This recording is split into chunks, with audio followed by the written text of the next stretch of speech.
Cuando pienso en tu amor y en tu fidelidad, no puedo hacer más que postrarme y adorar. Y cuando pienso en cómo he sido y hasta dónde me has traído, me asombro de ti. Y no me quiero conformar. He probado y quiero más. Yo quiero enamorarme más de ti. Enséñame a amarte y a vivir conforme a tu justicia y tu verdad. Con mi vida quiero adorar, con todo lo que tengo y lo que soy. Todo lo que he sido te lo doy. Que mi vida sea para ti como un perfume a tus pies.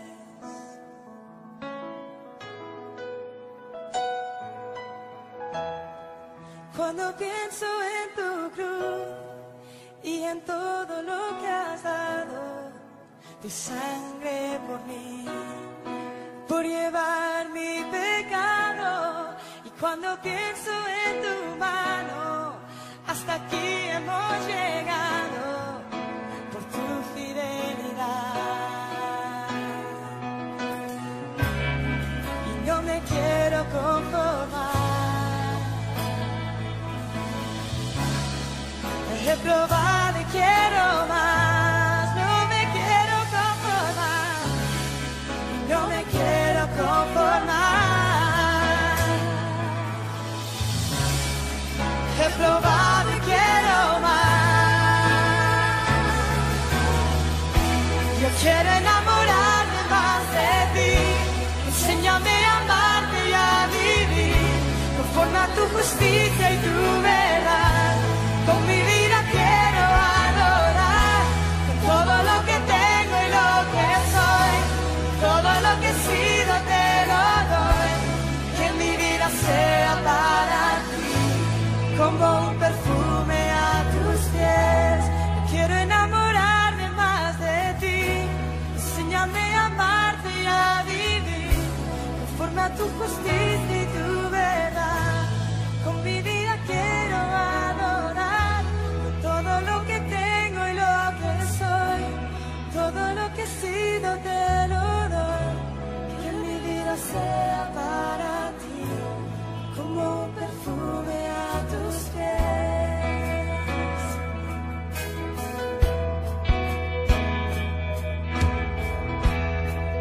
Cuando pienso en tu cruz y en todo lo que has dado, tu sangre por mí, por llevar mi pecado. Y cuando pienso en tu mano, hasta aquí hemos llegado por tu fidelidad.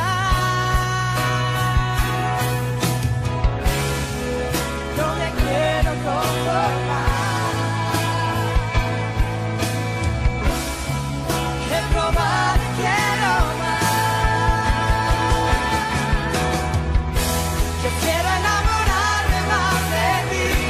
Enséñame a amarte y a vivir conforme a tu justicia y tu verdad. Con mi vida quiero adorar, con todo lo que tengo y lo que soy. Todo lo que he sido te lo doy.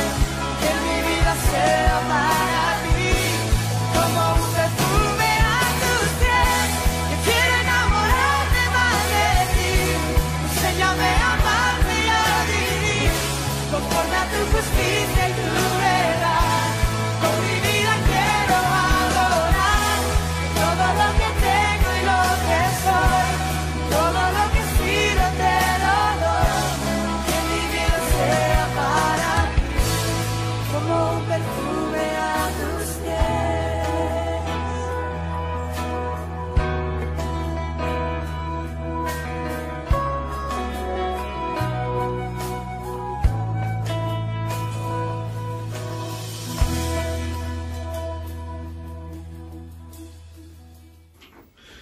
Dios les bendiga, amados hermanos, en este mensaje de media semana. Es mi deseo y oración que la gracia y la presencia del Señor sea con cada uno de ustedes y que Él les traiga paz y gozo y bendiciones. En estos días difíciles que estamos viviendo, qué consolador es saber que tenemos a un Cristo morador, un Dios que siempre está a nuestro lado y nunca nos abandona. Mi deseo es que esta palabra que Él tiene para ti en este día te edifique, te bendiga. Te invito al libro de Éxodo. Hace unas semanas atrás había estado predicando sobre el libro de Éxodo. Hemos hecho algunos ajustes en los tiempos navideños. Pero estamos retomando el tema donde nos quedamos. Estoy en Éxodo capítulo 12, verso del 37 hasta el 51. Éxodo capítulo 12, verso 37 hasta el 51, la palabra de nuestro Dios. La leemos en el nombre del Padre, del Hijo y del Espíritu Santo, y dice así. Partieron los hijos de Israel de Ramesés a Sucot, como 600,000 hombres de a pie, sin contar los niños. También subió con ellos grande multitud de toda clase de gentes, y ovejas, y muchísimo ganado, y cocieron tortas sin levadura de la masa que habían sacado de Egipto, pues no habían leudado, porque al echarlos fuera a los egipcios no habían tenido tiempo ni para prepararse comida. El tiempo que los hijos de Israel habitaron en Egipto fue 430 años. Y pasados los 430 años, en el mismo día, todas las huestes de Jehová salieron de la tierra de Egipto. Es noche de guardar para Jehová, por haberlo sacado en ella de la tierra de Egipto. Esta noche deben guardarla para Jehová todos los hijos de Israel en sus generaciones. Y Jehová dijo a Moisés y a Aarón: esta es la ordenanza de la Pascua. Ningún extraño comerá de ella, mas todo siervo humano comprado por dinero comerá de ella después que lo hubiesen circuncidado. El extranjero y el jornalero no comerán de ella. Se comerá en una casa, no llevarás de aquella carne fuera de ella, ni quebraréis hueso suyo. Toda la congregación de Israel lo hará. Mas si algún extranjero morare contigo y quisiere celebrar la Pascua para Jehová, séale circuncidado todo varón, entonces la celebrará, y será como uno de vuestra nación. Pero ningún incircunciso comerá de ella. La misma ley será para el natural y para el extranjero que habitar entre vosotros. Así lo hicieron todos los hijos de Israel, como mandó Jehová a Moisés y a Aarón, así lo hicieron. Y en aquel mismo día sacó Jehová a los hijos de Israel de la tierra de Egipto por sus ejércitos. Dios bendiga su palabra. Vamos a orar. Padre amado, tú eres luz, y en tiempos oscuros como los que estamos viviendo, tú eres nuestra lámpara, tú eres nuestro guía, tú eres quien te acercas y nos arropa con tus misericordias y brillas en nosotros, Señor, para que nosotros también seamos luces, que podemos alcanzar a otros con la luz del Evangelio. Oh Padre amado, habla el corazón de tu pueblo en esta hora. Danos luz y verdad sobre los tiempos que estamos viviendo y ayúdanos a mirar más allá de las fuerzas faraónicas que nos rodean, al poder ilimitado de tu gracia superabundante, ese torrente que viene hacia nosotros todo el tiempo con nuevas misericordias cada mañana y nos arropa como una ola y nos deja saber que somos amados y deseados del cielo. Bendice a mis hermanos, prospérales en todos sus caminos y dales la seguridad de tu paz y de tu amor, pues te lo pedimos en el nombre glorioso de nuestro Rey Jesucristo. Amén. Amén y amén. Se dice de un niño que se acercó a su papá y le dijo: papá, ¿cómo comienzan las guerras? ¿Cómo empiezan las guerras? Y el padre le dijo: bueno, mi hijo, lo mejor que puedo decirte, darte una ilustración. Mira, empiezan a veces como empezó la Primera Guerra Mundial, cuando Alemania invadió a Bélgica, le dijo. Pero la mamá, que estaba sentada allí y tenía raíces alemanas, se puso un poco seria y le dijo: así no fue la cosa.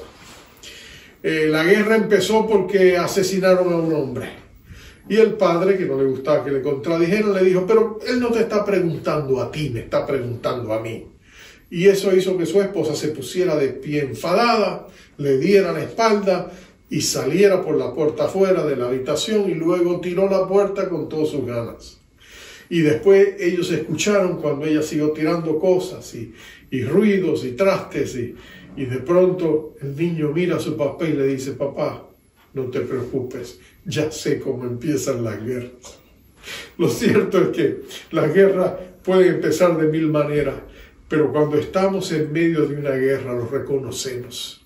Y tú y yo tendríamos que reconocer, y los cristianos lo reconocemos en todas partes, estamos enfrascados en una batalla espiritual. Sentimos la densa oscuridad que nos cubre.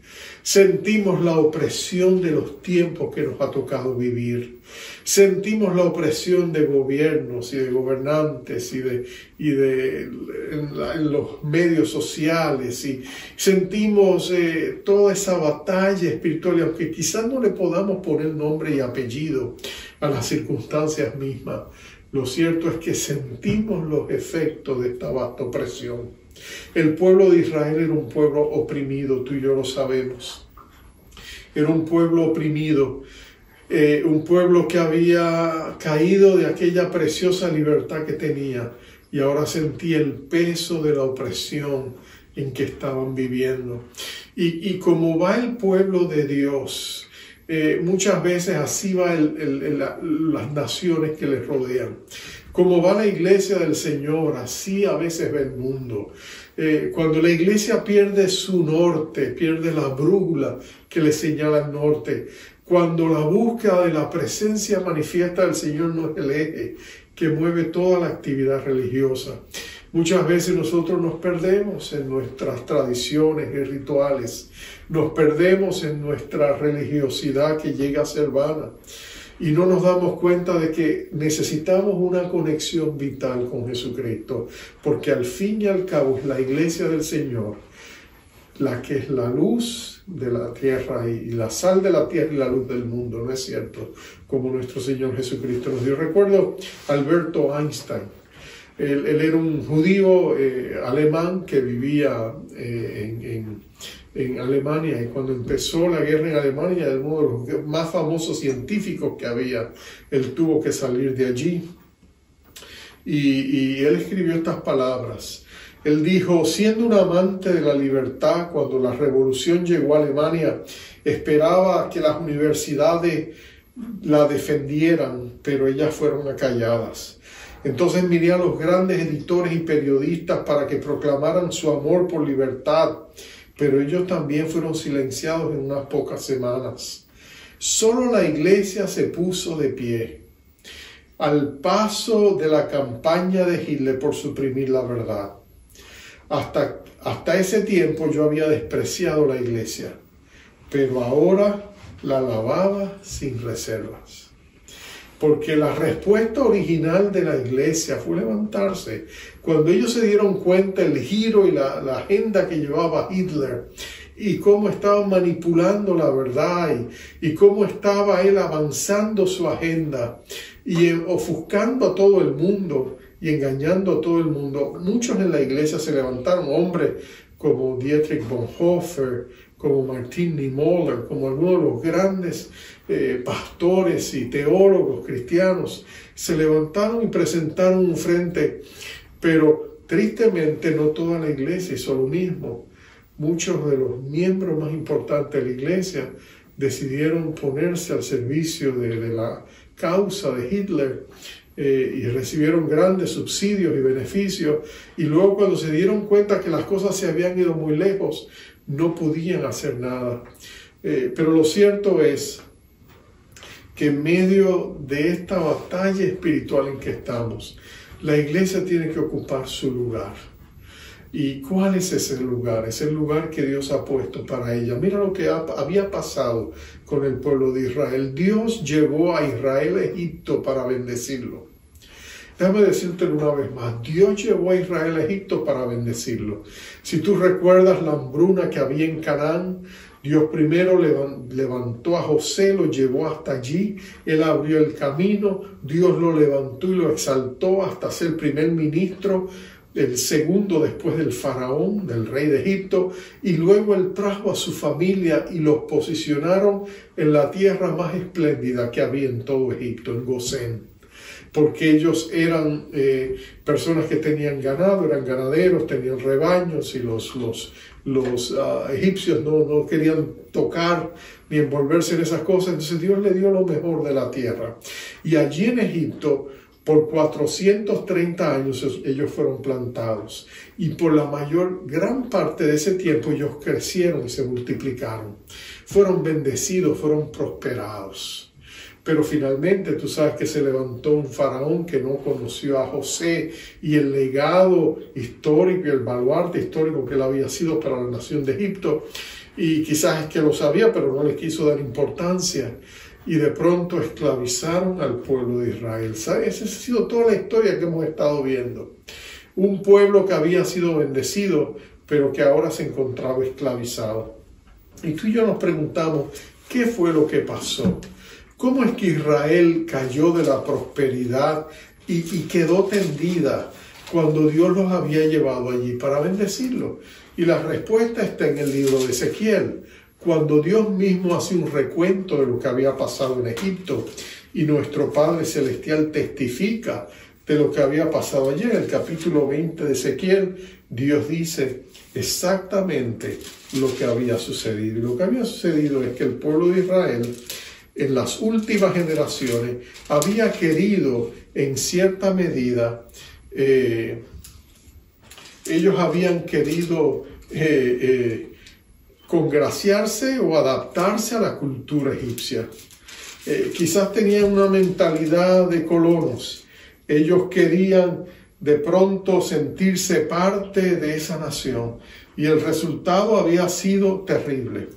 En el verso 6 al verso 8 de Ezequiel 20, Dios dice, describiendo lo que pasó allá, le dijo: yo soy Jehová vuestro Dios, aquel día que les alcé mi mano, jurando así que los sacaría de la tierra de Egipto a la tierra que les había provisto, que fluye leche y miel, la cual es la más hermosa de todas las tierras.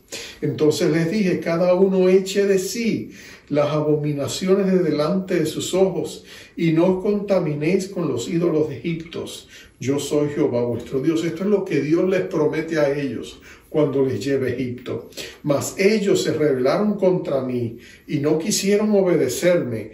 No echó de sí cada uno las abominaciones de delante de sus ojos, ni dejaron los ídolos de Egipto, y dije que derramaría mi ira sobre ellos para cumplir mi enojo con ellos en medio de la tierra de Egipto. Entonces, nota que el pueblo se contamina y Dios retira en cierta medida su protección, el cerco de protección que había alrededor de la nación se debilita, cae, y entonces que ellos son esclavizados.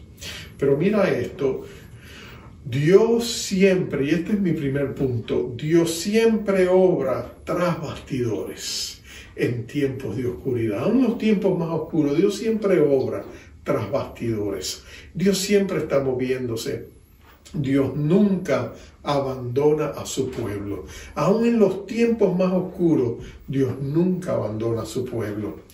Porque tú eres mi lámpara, oh Señor, el Señor alumbra mis tinieblas, había dicho el rey David.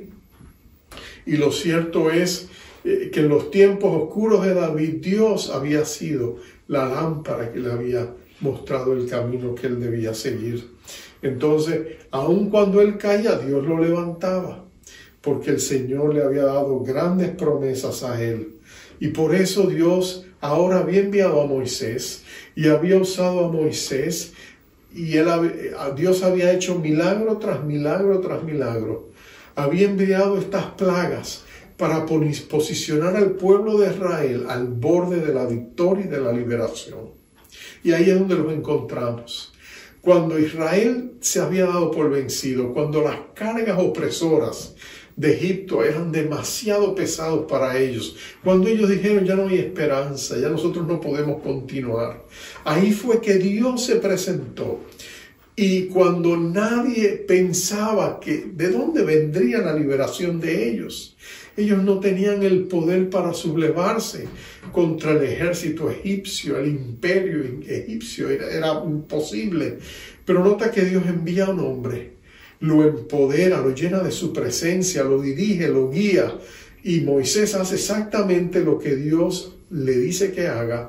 Y estas plagas se desatan sobre la tierra de Egipto y traen calamidad a la nación, resquebrajan su fundamento económico, la economía de Egipto se viene abajo, hasta que este gran emperador, este faraón, tiene que reconocer que él no puede, ni sus dioses egipcios, los dioses que los israelitas habían empezado a adorar, ellos no pueden detener y hacer frente al gran Dios de Israel.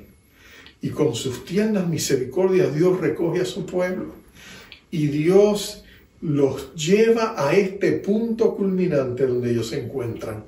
Es la última noche que ellos pasarán en Egipto. Ellos están sentados en las mesas, van a celebrar la Pascua y están allí. ¿Te imaginas la emoción que ellos sentían sabiendo que al salir el sol ellos saldrían de Egipto? Ellos escuchaban los alaridos que quizás escuchaban en toda la tierra de Egipto a medida los primogénitos de cada casa morían.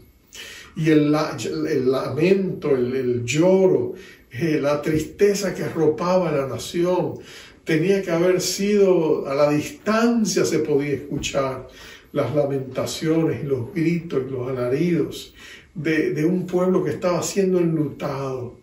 A medida el ángel exterminador iba desatando el castigo que Dios le había advertido a Faraón y él no había querido escuchar. Pero en la tierra de Gosén, el pueblo de Dios estaba protegido, amparado, guardado, porque la sangre del cordero del sacrificio se había puesto en las puertas y en los dinteles de las puertas, y el ángel exterminador había visto la sangre y había seguido de largo. Así que ahora ellos estaban gozosos de saber que su liberación se acercaba, que a pesar de toda la opresión que ellos habían sentido, ahora ellos estaban al borde de salir de Egipto y había pasado en unos meses meramente. Y no solamente ellos estaban derrotando al imperio más poderoso de la tierra sin disparar una sola flecha, porque Dios era el que los estaba liberando. Así que ellos podían gozarse ahí mientras comían y se preparaban y esperaban en la madrugada que saliera la aurora. Ellos sabían que con esa hora empezaba y nacía un nuevo día, era un nuevo comienzo, era un reinicio para la vida de la nación, una segunda oportunidad para llegar a vivir a la altura de los propósitos que Dios tenía para ellos como nación. Y en medio de toda esa experiencia había un cordero. En medio de todo eso estaba la celebración de la Pascua. Y ese es mi segundo punto. El cordero que ellos habían llevado 4 días antes y los habían tenido con ellos y ahora los habían sacrificado y los tenían con ellos para celebrar la cena, reconociendo que la vida de aquel cordero había hecho posible su protección y que era un símbolo de la bendición de Dios y el favor divino sobre ellos.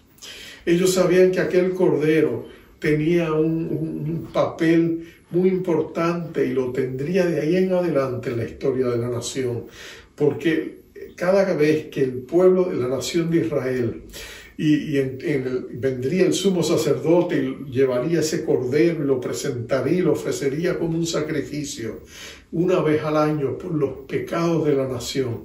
Ese cordero y la sangre de esa nación tendría un elemento redentivo y en cierta medida en esa noche con la sangre de esos corderos es como si Dios estuviera comprando la liberación de su pueblo, como si Dios estuviera dando un sacrificio, pagando algo para obtener esa bendita bendición.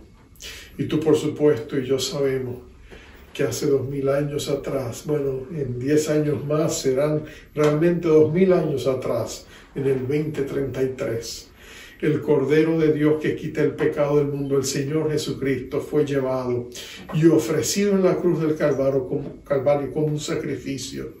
Él derramó su sangre preciosa por nuestros pecados, para que tú y yo obtuviéramos perdón y salvación por medio de esa sangre. Él compró con su sangre a un pueblo, la iglesia, un pueblo santo escogido para el nombre de Dios. Recuerdo la historia de John Harvey, un escritor norteamericano, que contaba que cuando él contaba de un señor que había sido joven y recordaba las escenas de su juventud. Él recuerda que en una ocasión él había visitado a Pensilvania cuando era un hombre ya maduro, y al lugar donde se había criado, y al llegar allá se encontró con un muchacho vecino que le gustaba cazar pichones o aves, pajarillos, y él tenía un saco lleno de estos pajarillos, y él escuchaba, llevaba el saco en la mano, y Harvey dice que el Señor le preguntó al jovencito: oye, ¿por qué cazaste todas esas aves? ¿Qué piensas hacer? Le dice: no, a mí no me gusta nada, yo voy a jugar con ellos, le corto las alas y después se las tiro a mis gatos para que los hagan nada, ¿no? Los maten y se los coman. Y el hombre sintió una profunda compasión por esos pájaros y le dijo: oye, ¿y si yo te comprara ese saco, cuánto me cobrarías? Y dice: pues esos son pájaros silvestres, eso no vale nada. Dice: no, pero si yo te los fuera a comprar, ¿cuánto tú me los darías? Si te doy $10 por ese saco, ¿tú me los darías? Y el niño le dijo: wow, $10, claro que sí, le doy hasta el saco. Y le dio el saco y le dio los $10. Y entonces dice que el chico se fue contento con sus $10. Entonces el señor mayor tomó aquel saco, lo abrió, sacó las aves y las dejó libres. Les había rescatado, había comprado sus vidas, por decirlo así, por humanidad, ¿no es cierto? Bueno, Dios hizo algo como eso en aquella cruz del Calvario, cuando nuestro amado Redentor fue crucificado, el justo que no tenía pecado, murió por nosotros los impíos y derramó su sangre para nuestra salvación. Bueno, Él nos compró para que nosotros tuviéramos esperanza, y eso precisamente es lo que vemos aquí. En el centro de aquella mesa había un cordero, y sería el eje de la vida y de la liberación del pueblo judío, y de eso se trataba. De eso se trataba. Nosotros hoy día edificamos nuestra vida alrededor de nuestro Cordero, de nuestro Señor Jesucristo. Él, sabemos que aunque murió en la cruz del Calvario, 3 días más tarde Él resucitó. Y Él es tan real hoy como el piso donde tú y yo tenemos puestos los pies. Y tú y yo sabemos que servimos a un Cristo real, un Dios que nos escucha, un Dios que nos contesta, un Dios que obra, un Dios que hace milagros, un Dios para quien nada es imposible. Y ese día, ese pueblo estaba ya callados en medio de esa noche de espera, sabiendo y su corazón latiendo de emoción de saber que al otro día serían finalmente libres. Porque el día siguiente sería un día de liberación. Sería el día por el cual ellos habían soñado y orado. Un día que llegó a parecer imposible, un sueño imposible, pero que no, Dios había intervenido.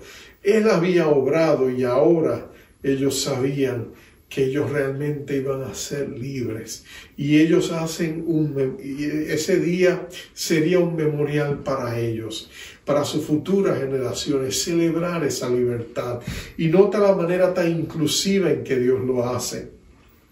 Porque cuando el pueblo egipcio vio todo lo que Dios había hecho, algunos de ellos quisieron decir: nosotros nos vamos con los judíos.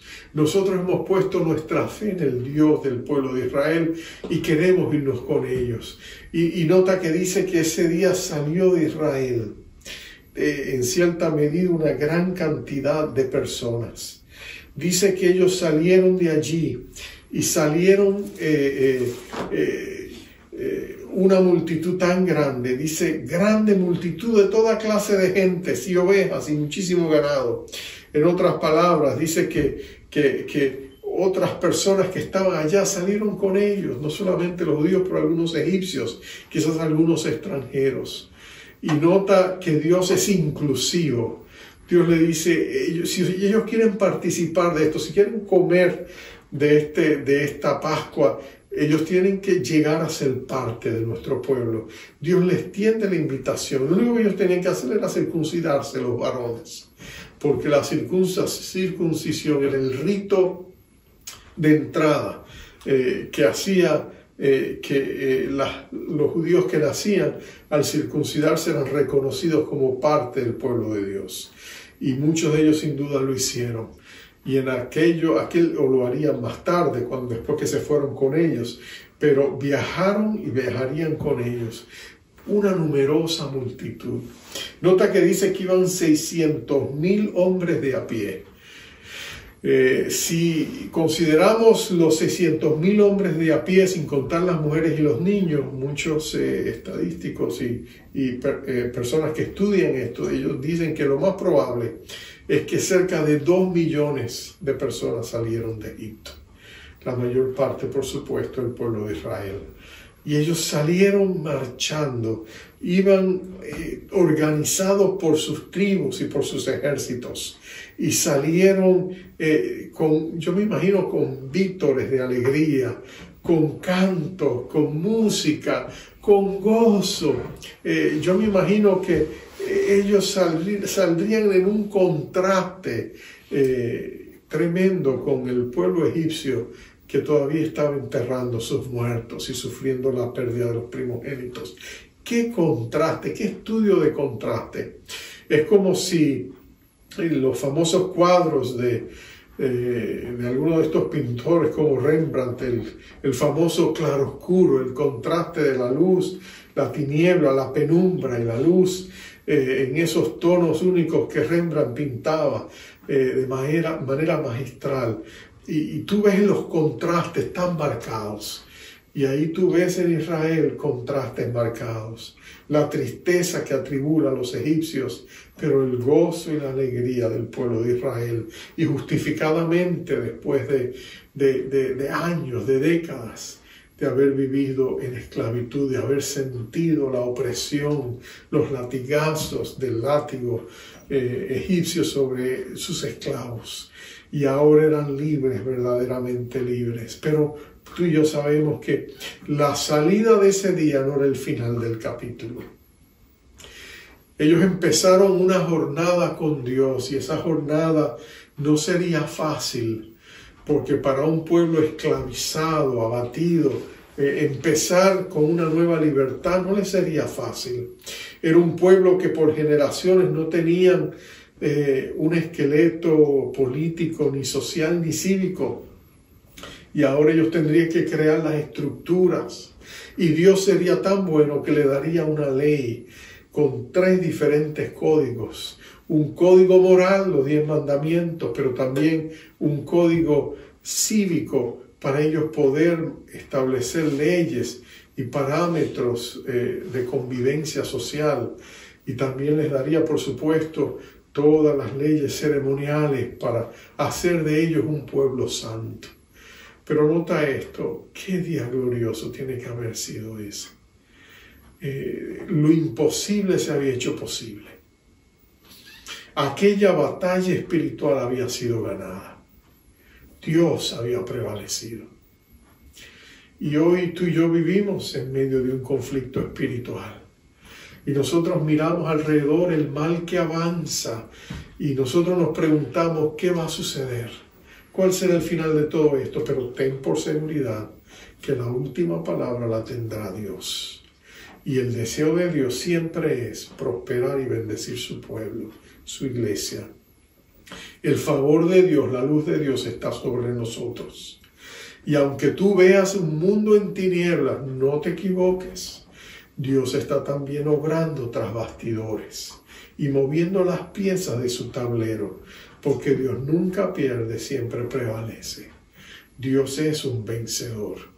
Y lo que tú piensas que vamos a ir de mal en peor no va a suceder, porque Dios sabe cuál es su propósito y Él va a prevalecer. A veces nosotros los cristianos miramos a Dios como un bombero, ¿no es cierto? Solamente en las crisis aparece Dios y viene a rescatarnos. Pero lo que tú y yo olvidamos es que Dios no es un bombero. Él es un Dios de planes y de propósitos. Su voluntad se hace. Él es soberano. Él quita y pone reyes. Él mueve las piezas de su tablero de ajedrez. Cuando se levantan los faraones poderosos con sus intereses y su riqueza y su poder, y piensan que ellos van a establecer el gobierno mundial que ellos quieren, y aquellos que siguen la ideología del globalismo. Pero tú sabes que Dios dice, no, ustedes no van a tener la última palabra la tiene Él. Y cuando ellos conspiran, dice el Salmo 2, y se levantan contra Dios y contra su ungido, ¿qué hace Dios? Dice que Dios se ríe de ellos. Y Dios dice, ustedes no van a prevalecer. Porque ¿quiénes somos nosotros cuando nos comparamos a Dios? Nosotros somos hebras de hierba que hoy estamos aquí y mañana no estamos. Somos flores silvestres pasajeras. El Dios eterno es Él. Y aquellos hombres y mujeres, aunque sean poderosos y ricos y quieran establecer sus agendas sobre Dios y controlar el mundo y hacer sus planes, al fin y al cabo se tropiezan con Dios y la voluntad de Dios para nuestras vidas. Por eso yo creo que las cosas van a cambiar. Y Dios va a avivar a su pueblo. Y Dios va a levantar a su iglesia con grandes misericordias. Y tú y yo vamos a ser parte de eso. Por la bondad inmerecida de un Dios que nos ha dado un pacto inquebrantable y promesas seguras y fieles. Tú y yo prevaleceremos y nos mantendremos firmes. Porque más grande es el que esté en nosotros que aquellos que están en contra nuestra. Bendito sea el nombre de Jehová. El pueblo de Israel estuvo esclavizado, pero en ese día, en un solo día, Dios los hizo libres. Porque para Dios no hay nada imposible. Bendito sea su nombre. Vamos a orar. Oh Padre amado, qué consolador es saber que tú eres el Dios de lo imposible. Que tú eres el Dios que llama las cosas que no son como si fueran, porque tú las llamas a la existencia. Tu palabra sigue siendo tan poderosa hoy como lo fue aquellos días cuando tú creaste al mundo por el poder de tu palabra. Y tú dijiste, sea hecho y fue hecho. Tú sigues siendo el soberano Señor. Y tu iglesia, la novia del Cordero, la que tú compraste a precio de sangre, es una iglesia vencedora, es una iglesia triunfadora, porque tú le has dado a ella el triunfo que tu Hijo obtuvo en la cruz del Calvario. Somos un pueblo victorioso porque tú estás con nosotros. Tú estás con nosotros, en nosotros y por nosotros. Y como poderoso gigante te levantas y defiendes a tu pueblo. Y nosotros declaramos tu victoria, declaramos tu bendición sobre tu iglesia, sobre la vida de nuestros hermanos. Y reconocemos que aunque el mundo vaya en su nota y por su camino, nuestra mirada está puesta en ti. Y nosotros seremos provistos y seremos cuidados por el poder que hay en el nombre de nuestro Rey de Gloria, nuestro Señor Jesucristo. Recibimos en esta oportunidad tu bendición. Danos la fe y la esperanza que se levanta en medio de las circunstancias que vivimos. Déjanos ver tu luz en las tinieblas y déjanos prevalecer por el poder de tu amor. Te lo pedimos en el nombre de nuestro Rey Jesús. Amén y amén. Y ahora, amados, les envío como siempre con la bendición acostumbrada. Jehová te bendiga, Jehová te guarde, Jehová haga resplandecer su rostro sobre ti y tenga de ti misericordia. Jehová alce sobre ti su rostro y ponga en ti paz. Dios te bendiga. Muéstrame tu voluntad, enséñame, acércame y no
Dios de